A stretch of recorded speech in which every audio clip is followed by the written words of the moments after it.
एक बहुत बड़े अमीर के जीवन के अंतिम दिनों में तय किया कि मैंने सब पा लिया। धन, पद, प्रतिष्ठा, हीरो के ढेर लग गए, लेकिन सुख तो मैंने जाना ही नहीं। अक्षण भर को न जाना।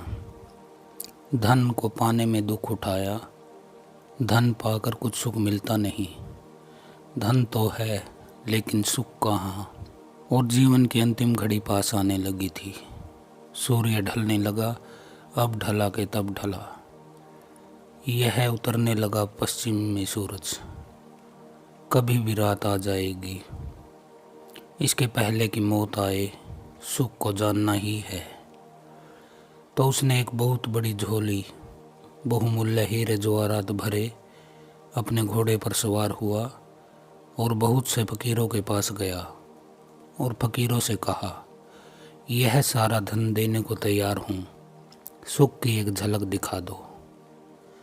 मगर कौन सुख की झलक दिखलाए, कैसे सुख की झलक दिखाए। उत्सुक तो फकीर भी थे उसका धन लेने में, और जो उसके धन लेने में उत्सुक थे वो क्या खाक सुख की झलक दिखाएंगे। अभी तो उनको खुद भी झलक नहीं मिली। अभी तो वो भी सोच रहे कि धन मिल जाए तो शायद झलक मिले। और आँख होते हुए भी अंधे हैं। इस आदमी को धन मिल गया और धन का झोला लिए घूम रहा है कि मैं देने को तैयार हूँ किसी को, बस एक झलक, एक झलक, एक नज़र पर देख लूँ सुख क्या है और सब निछावर कर दूंगा। फिर एक सूफी फकीर की उसको खबर मिली। लोगों ने कहा, हम तो न दे सकेंगे झलक। सच तो यह है कि तुम्हारा धन देखकर हमारे भीतर तुमने लालच जगा दिया। हमारे न मालूम कितने दिनों की तपश्चर्या और साधना डगमगा दी। तुम भागो यहाँ से, ले जाओ अपना धन। हम पहुँच ही जा रहे थे, पहुँच ही गए थे कि तुमने सब बर्बाद कर दिया। तुम खुद भी चूके, हमें भी चुका दिया। हाँ, एक फ़कीर है, वह जरा उल्टा सीधा फ़कीर है, शायद वही तुम्हारे काम आए। तो धनपति गया, अपने घोड़े को रोका उस फकीर के वृक्ष के नीचे। फकीर को अपनी पूरी कथा सुनाई। फकीर ने गौर से उसकी बातें सुनी। धनपति ने अपना झोला खोल कर दिखाया। हीरे जवाहरातों का ढेर था, अरबों खरबों के होंगे। फकीर ने कहा, झोला बंद कर। धनपति ने झोला बंद किया। लगा कि फकीर है तो कुछ पहुंचा हुआ, और दूसरे फकीरों को तो झोले में एकदम रस आ गया था। एकदम उनकी आंखों से लार टपकने लगी थी। वे तो भूल ही गए थे इसको सुख देने की बात। वे तो खुद के ही सुख पाने की आकांक्षा में तल्लीन हो गए थे। फकीर ने कहा, बंद कर कचरे को, झोला बंद कर, फिर कुछ सुख दिखाने की बात बने। धनपति ने झोला बंद किया। यह फकीर जचा। जिसने जीवन भर धन इकट्ठा किया हो उसको ऐसा ही आदमी जचता है। और जैसे ही उसने झोला बंद करके एक तरफ रखा, फकीर उठा और झोले को लेकर भाग खड़ा हुआ। एक क्षण तो धनपति को भी कुछ समझ में नहीं आया कि क्या हो रहा है। किन करते हुए मूड खड़ा रह गया। जब होश आया तब तक तो वह फकीर यहाँ गया वहाँ गया, 9-2-11 हो गया। उसको सब जगह परिचित थी। वह जंगल से परिचित था, वह पास में बसे गांव से परिचित था, लेकिन इस धनपति को तो सब अपरिचित था। भागा एकदम उसके पीछे, बेतहासा भागा, घोड़े को भी छोड़ दिया। भूल ही गया घोड़े की बात। चिल्लाता हुआ कि लुट गया, बर्बाद हो गया, मेरी जिंदगी भर की मेहनत पर पानी फेर दिया। अरे यह कोई फकीर नहीं, यह तो कोई बदमाश, लुच्चा है, चोर है। चिल्लाता जाए, भागता जाए, पकड़ो पकड़ो। सारा गांव खड़ा देख रहा था। गांव तो फकीर को जानता था। वह कई करतब पहले भी ऐसे कर चुका था। उसके काम से लोग परिचित थे कि वह उल्टा सीधा करता है। कुछ किया होगा, कोई पकड़ने में उत्सुक दिखाई नहीं पड़ रहा था। यह धनपति और भी हैरान था।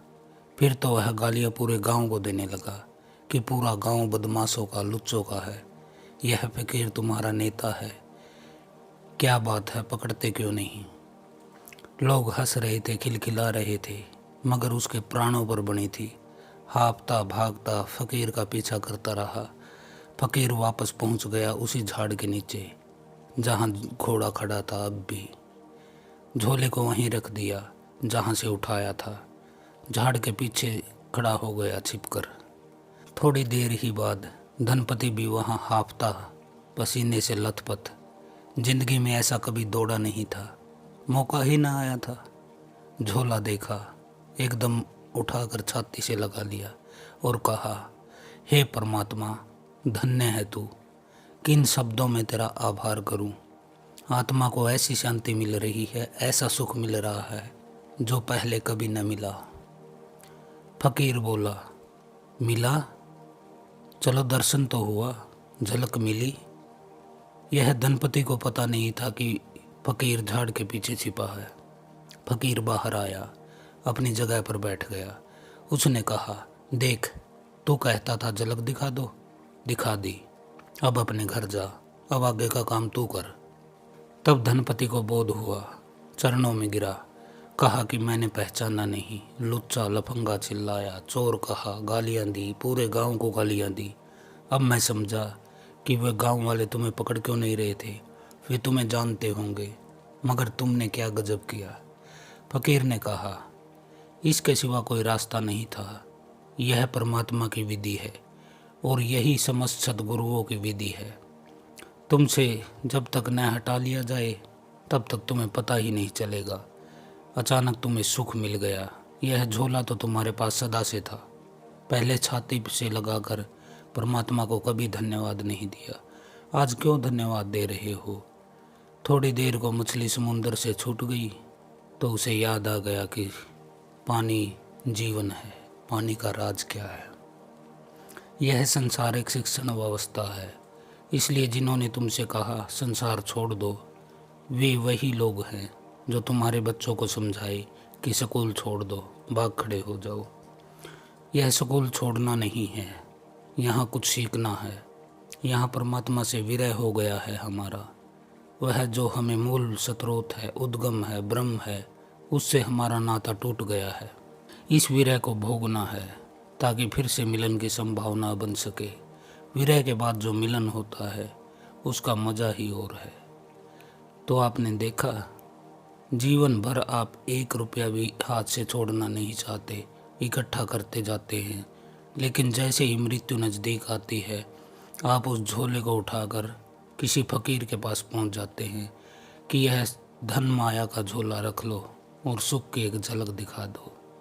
यही आपकी गलती है, यही आपकी भ्रांति है। क्या वो करेगा लेके चढ़ावा,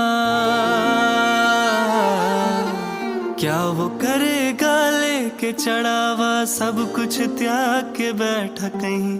भक्त नहीं वो भला है ढूंढता, गुण देखे गुण